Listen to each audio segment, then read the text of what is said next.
War Message to Congress by Woodrow Wilson on April 2nd of 1917 at Congress. Gentlemen of the Congress, I have called Congress into extraordinary session because there are serious, very serious choices of policy to be made, and made immediately, which it was neither right nor constitutionally permissible that I should assume the responsibility of making. On the 3rd of February last, I officially laid before you the extraordinary announcement of the Imperial German government that on and after the 1st day of February, it was its purpose to put aside all restraints of law or humanity and use its submarines to sink every vessel that sought to approach either the ports of Great Britain and Ireland or the western coasts of Europe or any of the ports controlled by the enemies of Germany within the Mediterranean. That had seemed to be the object of the German submarine warfare earlier in the war, but since April of last year, the imperial government had somewhat restrained the commanders of its undersea craft in conformity with its promise then given to us that passenger boats should not be sunk, and that due warning would be given to all the other vessels in which its submarines might seek to destroy. When no resistance was offered or escape attempted, and care taken that their crews were given at least a fair chance to save their lives in their open boats. The precautions taken were meager and haphazard, and was proved in distressing instance after instance in the progress of the cruel and unmanly business. But a certain degree of restraint was observed. The new policy has swept every restriction aside. Vessels of every kind, whatever their flag, their character, their cargo, their destination, their errand, have been ruthlessly sent to the bottom without warning and without thought of help or of mercy for those on board. The vessels of friendly neutrals, along with those of emigrants, even hospital ships, and ships carrying relief to the sorely bereaved and stricken people of Belgium, though the latter were provided with safe conduct through the prescribed areas by Belgium, the German government itself, and were distinguished by the unmistakable marks of identity, having been sunk with the same reckless lack of compassion or of principle. I was for a little while unable to believe that such things would in fact be done for or by any government that had hitherto subscribed to the humane practices of civilized nations. International law had its origins in the attempt to set up some law which would be respected and observed upon the seas, where no nation had right of dominion and were laid the free highways of the world. By painful stage after stage has the law been built up, with meager enough results indeed after all was accomplished that could be accomplished, but always with a clear view, at least, of what the heart and conscience of mankind descended.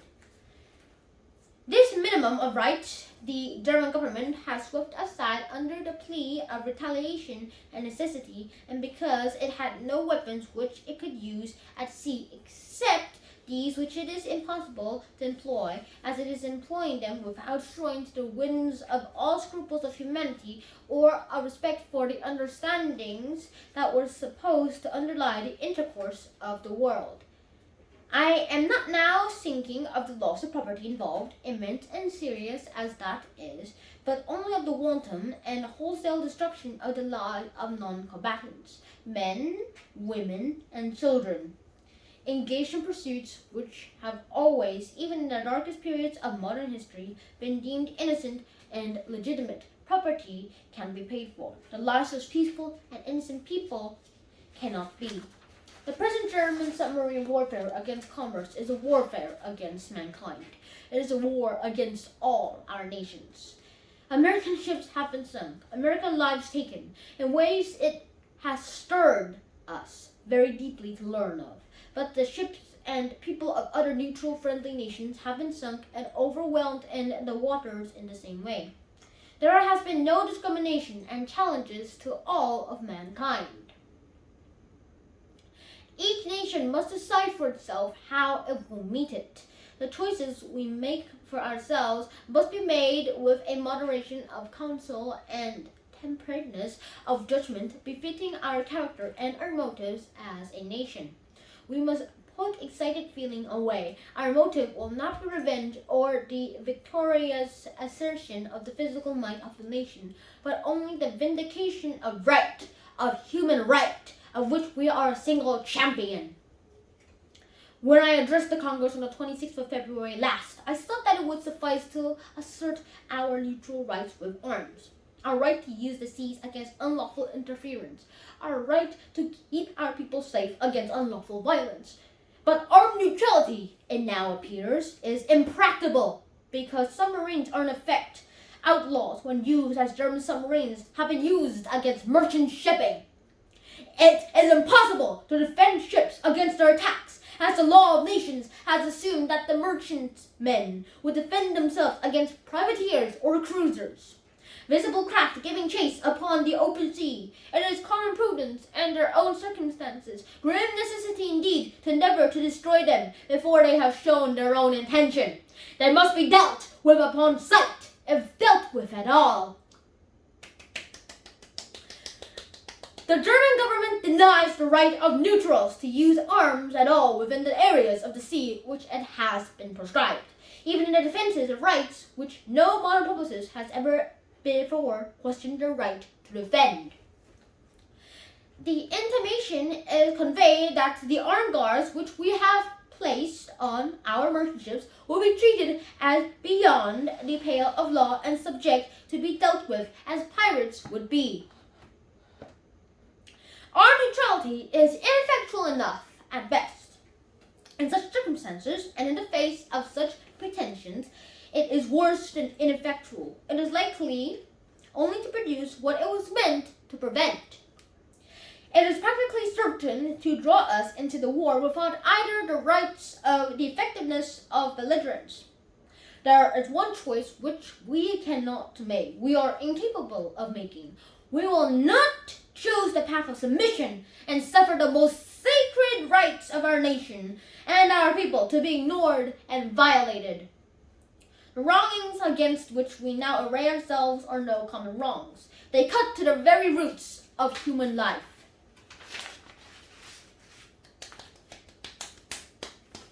With a profound sense of the solemn and even tragical character of the step I am taking, and of the grave responsibilities which it involves, but in unhesitating obedience to what I deem my conventional duty, I advise that the Congress declare the recent course of the Imperial German government to be in fact nothing less than the war against the government and people of the United States. That it formally accept the status of belligerent which has thus been thrust upon it, and that it takes immediate steps not only to put the country in a more thorough state of defense, but also to exert all its power and employ all its resources to bring the government of the German Empire to terms and end the war. What this will involve is clear. It will involve the utmost practicable cooperation in council and action with the governments now at war with Germany, and as incident to that, the extensions to those governments of the most liberal financial credit, in order that our resources may so far as possible be added to theirs. It will involve the organization and mobilization of all the material resources of the country to supply the materials of war and serve the incidental needs of the nation in the most abundant and yet the most economical and efficient way possible. It will involve the immediate full equipment of the Navy in all respects, but particularly in supplying it with the best means of dealing with the enemy submarines. It will involve the immediate addition to the armed forces of the United States, already provided by for a law, in case of war, at least 500,000 men, who should, in my opinion, be chosen upon the principle of universal liability to service, and also the authorization of subsequent additional increments of equal force, so soon as they may be needed and can be handled in training. It will involve also, of course, the granting of adequate credits to government, sustained, I hope, so far as they can equitably be sustained by the present generation, by well-conceived taxation. I say sustained so far as may be equitable by taxation, because it seems to me that it would be most unwise to base the credits, which will now be necessarily entirely on money borrowed. It is our duty, and most respectfully urge, to protect our people so far as we may against the very serious hardships and evils which would be likely to arise out of the inflation which would be produced by vast loans. In carrying out measures by which these things are to be accomplished, we should keep constantly in mind the wisdoms of interfering as little as possible in our own preparation and in the equipment of our own military forces, with the duty, for it will be a very critical duty, of supplying the nations already at war with Germany with the materials which they can obtain only from us or by our assistance. They are in the field, and we should help them in every way to be effective there. I shall take the liberty of suggesting to the several executive departments of the government, for the consideration of the committees, measures of the accomplishment of several objects I have mentioned. I hope that it will be your pleasure to deal with them, as having been framed after very careful thought by the branch of the government upon which the responsibility of conducting the war, safeguarding the nation, will most directly fall. While we do these things, these deeply momentous things, let us be very clear and make very clear to all the world what our motives and our objects are. My own thought has not been given from its habitual and normal course by the unhappy events of the last 2 months, and I do not believe that the thought of the nation has been altered or clouded by them. I have exactly the same things in mind now that I had in mind when I addressed the Senate on the 22nd of January last, the same that I had in mind when I addressed the Congress on the 3rd day of February and on the 26th of February. Our object now, as then, is to vindicate the principles of peace and justice in the life of the world as against selfish and autocratic powers, and to set up amongst really free and self-governed peoples of the world such a concert of purpose and of action as will henceforth ensure the observance of those principles. Neutrality is no longer feasible or desirable where the peace of the world is involved and the freedom of its people. And the menace to that peace and freedom lies in the existence of autocratic government backed by the organized force which is controlled wholly by their will, not by the will of their people. We have seen the last of neutrality in such circumstances. We are at the beginning of an age in which it will be insisted in the same standards of conduct and responsibility for wrong done shall be observed among nations, and our governments that are observed among the individual citizens of civilized states.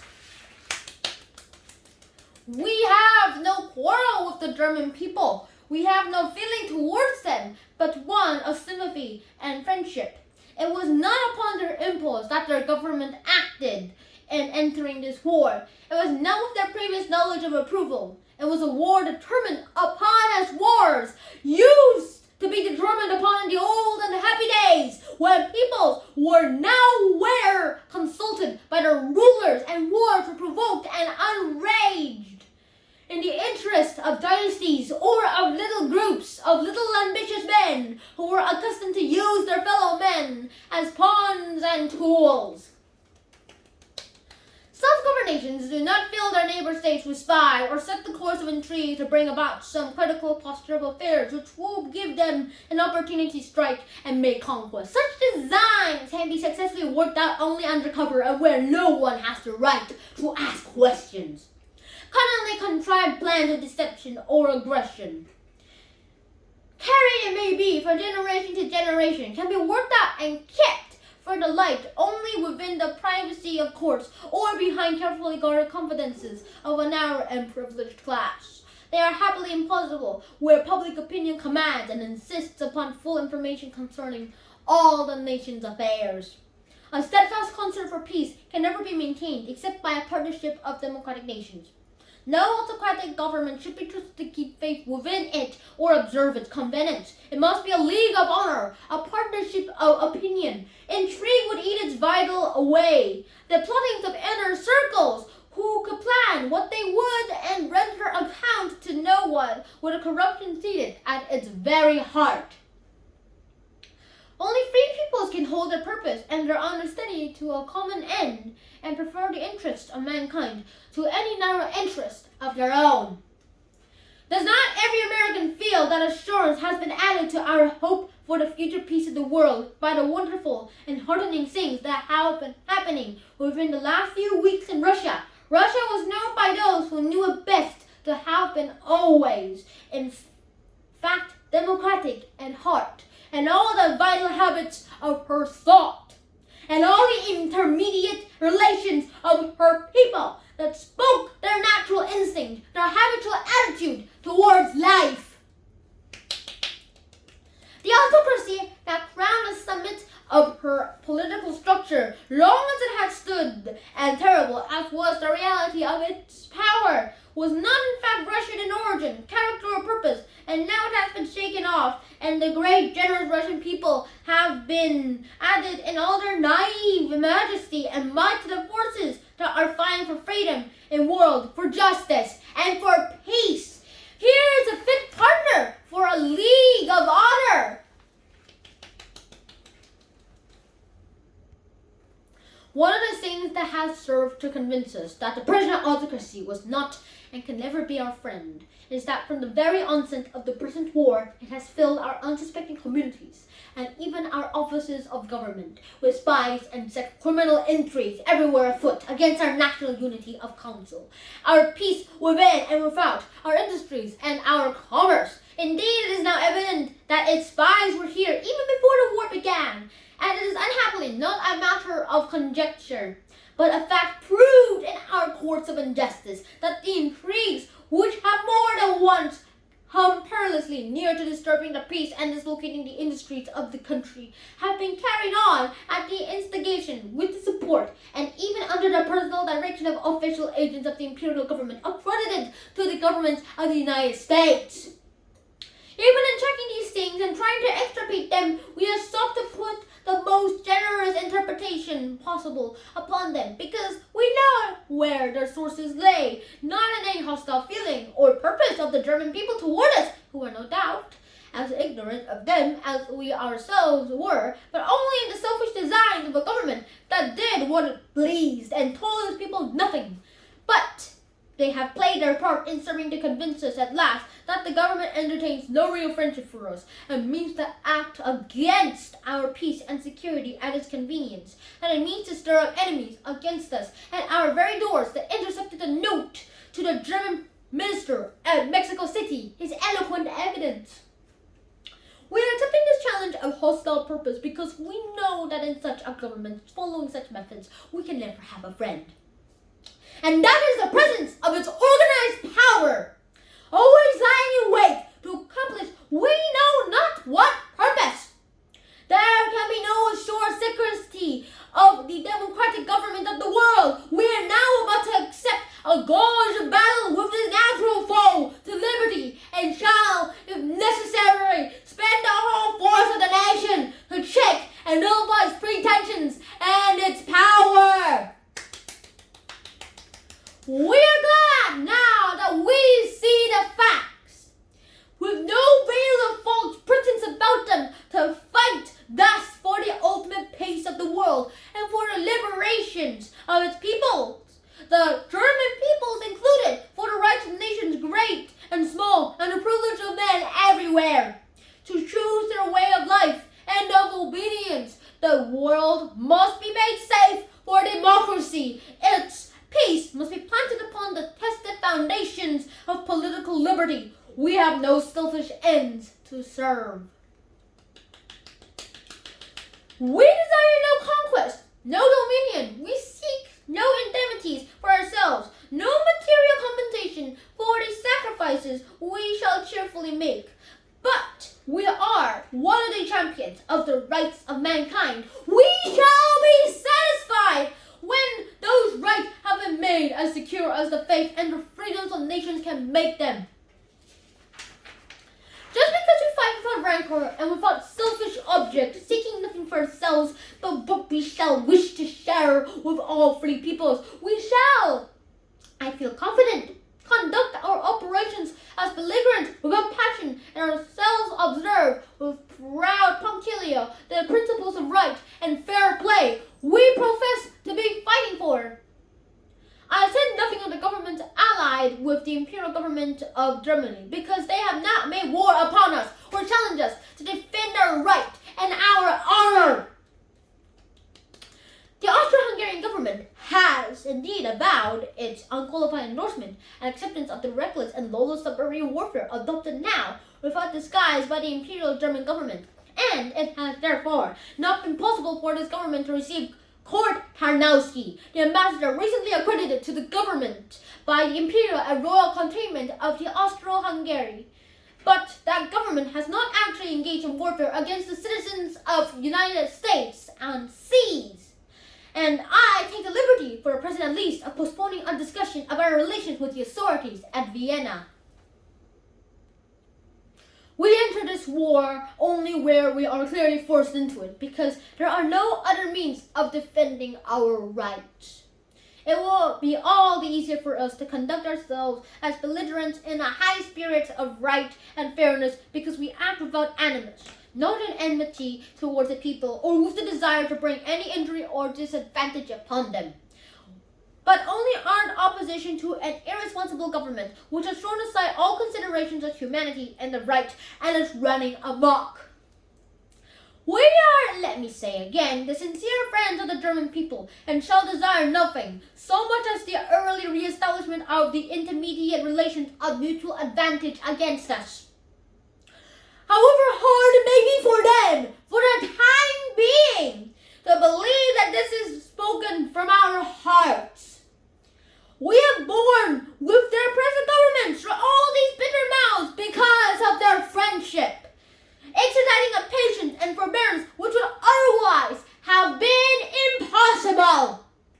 We shall happily still have an opportunity to prove that friendship and our daily attitude and actions toward the millions of men and women of German birth and native sympathy who live amongst us and share our life. And we shall be proud to prove it towards all who are in fact loyal to their neighbors and to their governments in the hour of test. They are, most of them, as true and loyal Americans as if they had never known any other fealty or allegiance. They were prompt to stand with us in rebuking and restraining the few who may be a different mind and purpose.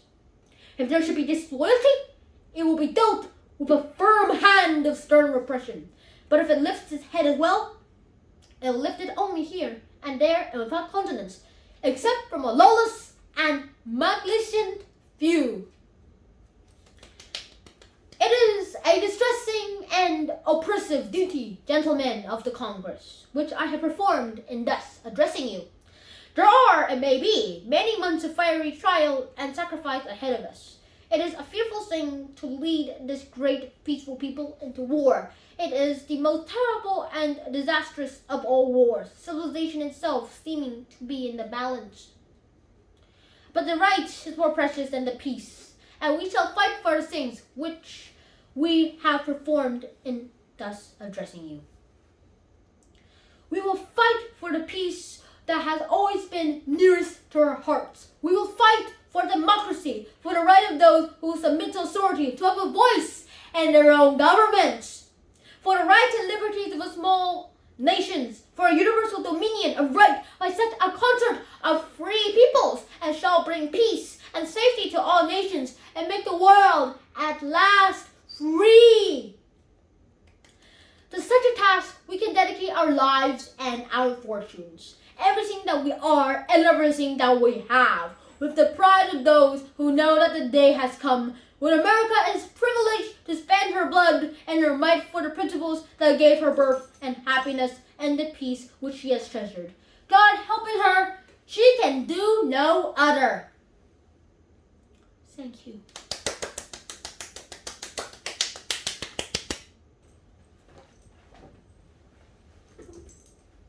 Bye.